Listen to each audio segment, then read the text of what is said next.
Good evening, ladies and gentlemen. My name is Chepto Kositan Bakna, and I'm the Deputy Director of the Kansas City Public Library.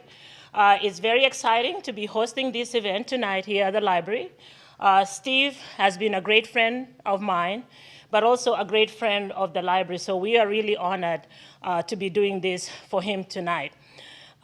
Before I get started, a few things housekeeping. If you have a parking ticket, you don't have to worry about being stamped. The gates are open. So if anybody gives you any hardship, give them the name Chepto, and they will not talk anymore. So, but before I bring Steve on board, I'd just like to let you know about upcoming programs at the library. There are several things coming up. Get a calendar if you can. Or if you are not on our mailing list, please sign up for our mailing list. We do some fantastic programs here at the library, some incredible, innovative, and engaging programs and that kind of thing. And please sign up so that you can be part of our family. But one of the programs that I want to highlight this evening is our Big Read. We are on our 5th year of winning the Big Read. The Big Read is a program put together by the NEA. And what they do is they select a book, and one community reads one book. This year is True Grit, very exciting. And in addition to activities that we're going to have at the library, our own Crosby Kemper will be at the American Royal Parade riding a horse, so you must be able to see that coming in. But some of the activities related to True Grit that are coming, September 24th, we will be featuring Lady at the OK Corral. September 25th, Exploring the Western Novel. And September 29th, True Life, True Grit. In October, we will be doing some music-inspired True Grit information. True Grit and Black Women of the West is another initiative that we're doing. The life and times of the real Roster Cogburn. True Life, True Grit. Ike Skelton, a former congressman, will be here. We will be doing our very successful Meet the Past. If you've never been here for Meet the Past, it's where Crosby Kemper, and he gets to interview a dead man or a dead woman, who has made a history of Kansas City. This year, Crosby will be doing an interview with Tom Bass. So please please make sure you're available for that. Again, the library has got a lot of wonderful things happening. Sign up for our list, and you will get to engage with us moving forward. This book, The Case for a Pardon, is a wonderful book. I just finished reading it. It's exciting, and I feel so connected, even though I did not grow up in Kansas City.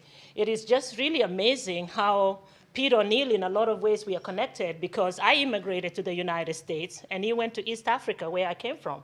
And so it was really wonderful, and I could relate with the story and the images of Africa that I was able to project in my mind. I was reading the book, so it was wonderful. But it was also another wonderful thing is the whole entire idea of St. James, which I'm a member of, and the way the Black Panthers were actually tied to St. James United Methodist Church in a long way. So again, I feel very connected to this book, and you will get to enjoy it. Steve Penn is a former award-winning columnist from the Kansas City Star, where he worked for 31 years. Penn first started speaking to ONeal back in 1987 when he was a reporter.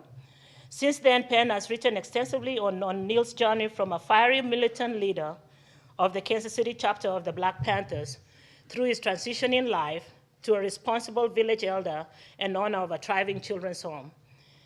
Penn graduated from Sumner High School in Kansas City, Kansas in 1976. He earned his Bachelor's of Arts degree in English from Benedictine College in Atchison, Kansas. Please welcome Steve Penn.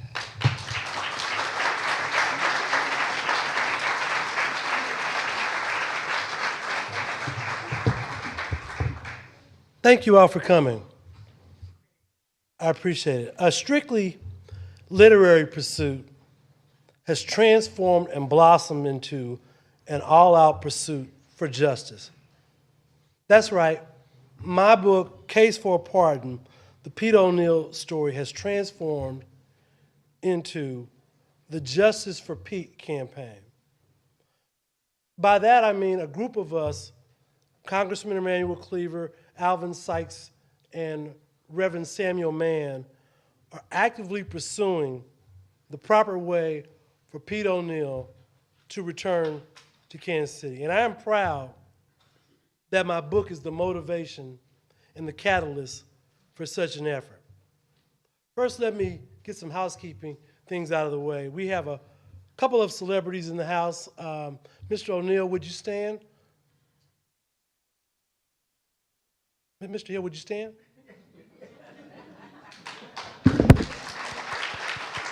This is Pete ONeal's stepfather. Ann, would you stand, please? This is Ann ONeal. This is Pete ONeal's daughter.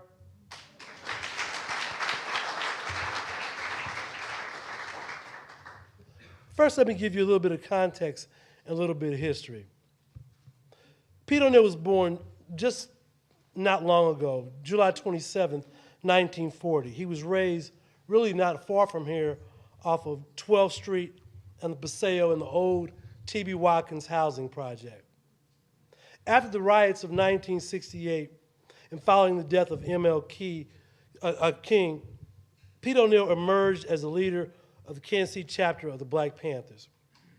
For really over a year and a half, he waged his mini revolution on the streets of Kansas City. His revolution involved taking on racist churches in this community that wouldn't allow African Americans to become members. He disrupted a beauty pageant that was exploiting African American women. And Pete ONeal is also credited with starting the first breakfast program, which was used as a model around the world thereafter. And of course, Pete ONeal took on the Kansas City Police Department's treatment of African Americans. That was his big cause, was their treatment of people at their time of arrest. During that time, Pete ONeal also founded and made the Panther Mafia connection in Kansas City, and my book also explores those chapters as well.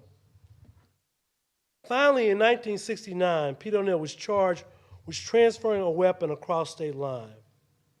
It was a felony because he had previously been convicted of a felony as a younger man. Pete ONeal contended at the time, and has contended every year ever since, that he did not carry that weapon across state line, that he has maintained his innocence for all of these 43 years. Finally, in 1969, Pete ONeal was out on bond. He and his wife, they climbed into a trunk of a car. I can't make this stuff up. It is movie material. They climbed into the trunk of a waiting car that took them to St. Louis. He then boarded a plane that took them to New York. They spent a few years in Algeria. They spent some time in Algeria before leaving to Tanzania, where they made their home starting in 1972. In Algeria, Pete ONeal met up with the world-famous Eldridge Cleaver, and the two men both led the international section of the Panthers. Eventually, Pete and Charlotte made their way first to Dar es Salaam. Eventually, they ended up in East Africa, in Tanzania. Pete ONeal and Charlotte, when they first got to Tanzania, as you well know, were quite nifty with their hands. Pete did everything he could to make a solid dollar. First they had a chicken farm. Pete ONeal even made cakes that he distributed around East Africa. He even made his own brand of sausage, Pete ONeal's gourmet sausage, and he distributed it around East Africa. Pete and Charlotte eventually moved to a 3-acre compound piece of property. With their own hands, they built this viable compound that is complete with dormitories and buildings and housing. They started the United African Alliance Community Center, the UAACC. Each day, young people from throughout Pete's Village converge, and they are taught everything from computer science to sewing. Volunteers from the States and from Tanzania teach his children. It's truly heartwarming to see, and I got to see it last year when I went there for a couple of months. Now, on top of all of these accomplishments, I give you one more. Several years ago, Pete ONeal adopted 23 watoto, that is, children in Tanzania. And they come from deprived conditions. They are brought to Pete, and their parents usually say, "Here's my son or daughter. Would you please take my child in?" Pete thinks about it. He gets pushback from his mother, from his sister, but he always takes these kids in. He takes them on excursions like to the Indian Ocean so they can see big fish. He'd like each one of these kids to eventually reach their potential. Part of my book also explains his relationship with Geronimo Pratt. Geronimo Pratt, as you know, was the leader of the Panthers in Los Angeles and was sentenced to federal penitentiary for a murder. He was convicted based on the testimony of a paid informant. But eventually, Geronimo Pratt was exonerated and released from federal custody. The feds paid Geronimo Pratt $4.5 million for false imprisonment. When Pratt got out, he called up Pete. He said, "Pete, what can I do to help you?" Pete ONeal said, "Look, I could use some money to drill a well. My village needs running water. The people here need running water. They need fresh water." With that money, Geronimo provided Pete with $10,000 that Pete used a company to hire and dig the well. Now, what's amazing is every day of the year, I'm a witness, you see people from all over their village, their jugs filled with water. It is just one of the many amazing things that this couple has provided to their village. In the 1990s, then Mayor Emanuel Cleaver advocated a presidential pardon for Pete. His efforts fell short when Clinton became embroiled in his own scandals. Then several years ago, an attorney named Paul Wagnerella started working on Pete's case pro bono. He offered the court several really strong, compelling arguments up through his appeal. Unfortunately, those appeals have been shot down at least twice. His first argument argues that J. Edgar Hoover used illegal tactics to silence Pete and the Panthers. I agree. He also contends that illegal wiretaps of Pete were obtained without legal warrants. He also contends the charges of ONeal should never have been filed, since the charges should have been expunged after he turned 21 and after he completed his sentence, which is the case in most situations like this. And most contentiously, he argues that Pete was convicted based upon the testimony of a Gene Young, a witness used at his trial who was actually a paid informant. A paid informant just like the paid informant in Geronimo Pratt's case. So, understand that Geronimo's case was overturned based upon the testimony of this paid informant. Now we have renewed legal efforts that are ongoing. And they are being led by Alvin Sykes of the Justice Campaign of America, who believes that instead of pushing for a presidential pardon, instead we should be pushing for an exoneration of Pete ONeal, a complete exoneration. See, a presidential pardon would require Pete ONeal admitting his guilt and apologizing. I contend that Pete ONeal has nothing to apologize for and no guilt to admit.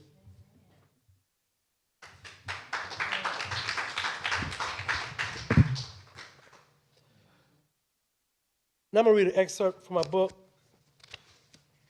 Inside a small bedroom, Felix Lindsay Pete ONeal is lying on his bed watching a documentary on saxophonist Charlie Parker. As he does, he is surrounded by 23 watoto, the Swahili word for children. The children are participants in the Leaders of Tomorrow's Children's Home. They watch and listen as Parker breaks into one of his memorable jazz solos. The children keep busy playing with ONeal's dreadlocks. As the children take a break, a grandmother with her 5-year-old grandson by her side enters ONeal's living rooms. The grandmother, who is from a nearby tribe, is desperate.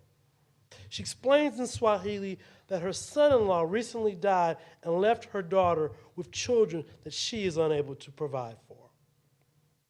This woman pleads with ONeal to take her grandson, named Precious, into his care. The day before, ONeal had consulted with his mother and sister over the boy's plight. Both women had urged him to take the boy in. ONeal explained to his mother and Gail that his resources had been stretched thin, yet the family relentlessly urged Pete to take the boy in anyway.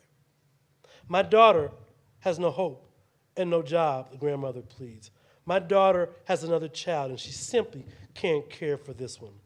Majabu Sekuku, ONeal's director of the children's home, urges Pete to take Precious in. It's just the right thing to do, Majabu advises Pete. So in his living room that day, Pete agrees to accept Precious in as the newest member of the Leaders of Tomorrow's Children's Home. ONeal decides that it's time to turn on his ceiling fan. The whirling fan with its lights are a sight that Precious had never seen before. The boy screams in fear and for almost a week refuses to say a word. However, it isn't long before Precious is finally comfortable, talking and explaining things with his fellow brothers and sisters. Sitting outside on his concrete pavilion, Pete ONeal tries to put his life into perspective. Any way you cut it, he tells me, you have to come to the conclusion that I am in the final act of my life, ONeal says. If you do your math, I'm in the final phase. How does it all add up? I wonder what my legacy will be. People always talk about the Black Panthers, and I was a member of that organization. I'm very proud of that. I think it molded me and made me the person that I am today. But that's not all that molded me. There are other factors and other influences that impacted upon me before there was a Black Panther Party. Some good and some very bad. In the grand scheme of things, when balance is attempted to be found and everything is weighed out, I wonder, how? Is it all going to be considered? His passion for children's well-being prompts the question. To a guy with such a calm demeanor around children, you are forced to ask the question, who is Pete ONeal, now 73 years old, and what did he do? What did he really do to anger the federal government so much that he can never come back to America? Never. Well, there's really no short answer to that question. Pete ONeal did a lot of things, some right and some wrong. This book is an attempt to tell the whole story, not just the pages that deal with guns or the events that make him look like a saint. The next pages tell the good, the bad, and the downright ugly side of Pete ONeal. He was truly what you would call a mixed bag. Pete ONeal was the chairman of the Kansas City chapter of the Black Panther Party. He served from the late 1968 until he was accused of taking his shotgun across state lines, a federal offense since he had previously been convicted of a felony as a youth. He was found guilty by a jury and sentenced to 4 years in federal penitentiary. While out on bond, he fled the country. He fled first to Algiers and later to Tanzania. This year, 2013, marks Pete ONeal's 43rd year in exile. He lives in Arusha, Tanzania, at the base of Mount Meru with his wife, Charlotte. His son, Malcolm X, and his daughter, Ann, grew up in Arusha, but now live in Kansas City. ONeal has long served out his punishment. He has been in a type of isolation, in a sort of cage, unable to see his mother, attend his father's funeral, unable to enjoy the city he was born in. Now, his only hope of return may be in the form of a presidential pardon. And that's a tall request indeed. It's the ultimate long shot. It may or may not ever happen. What is clear is that without a full examination of his life, each section examined and re-examined, it will probably never happen. This is that autopsy. The bottom line is this. Pete ONeal has now been in exile for 43 years. That's 43 years away from his mother. That's 43 years away from his daughter and son who live in Kansas City. It's 43 years away from the very neighborhood that he grew up, his original tribe. I personally believe that 43 years is too long. I would argue, and I hope you agree with me, that the time has come to end Pete ONeal's exile. The time to end this saga is now. Pete ONeal is now 73 years old. The man can't live forever. I believe that he is in the final phase of what I consider an extraordinary life. Pete ONeal has more than paid his debt to society. And as Alvin Sykes puts it, it's more important that Pete ONeal forgive America rather than America forgive Pete ONeal. People ask me what they can do to help. Well, there's several ways. The first is you can purchase the book. The effort also goes to fund our grassroots legal efforts that are ongoing and underway as we speak. Secondly, we have petitions that you can physically sign, and we are asking the public to do so. I believe that there is power in our numbers. And if we get enough signatures, if we get enough people to sign, it will signal to the authorities, to the people in Washington, that we are extremely serious in our efforts. I can speak for Pete ONeal, and I do all the time. But believe it or not, I'm going to allow Pete ONeal to speak for himself. Ladies and gentlemen, I present to you the man of the hour. Good brother, good work that you all have been doing. Much respect. I think you all know my position on a pardon. And of course, because you all are involved in it, I do support it. But as well, I would ask for us not to limit our efforts and to bear in mind that we have many good people who are languishing in prisons for crimes they did not commit simply because they were involved in the struggle for dignity and justice. Let's support them as well. Again, thank you all so very much for the good work that you're doing. It's much appreciated. All power to the people. Thank you all very much.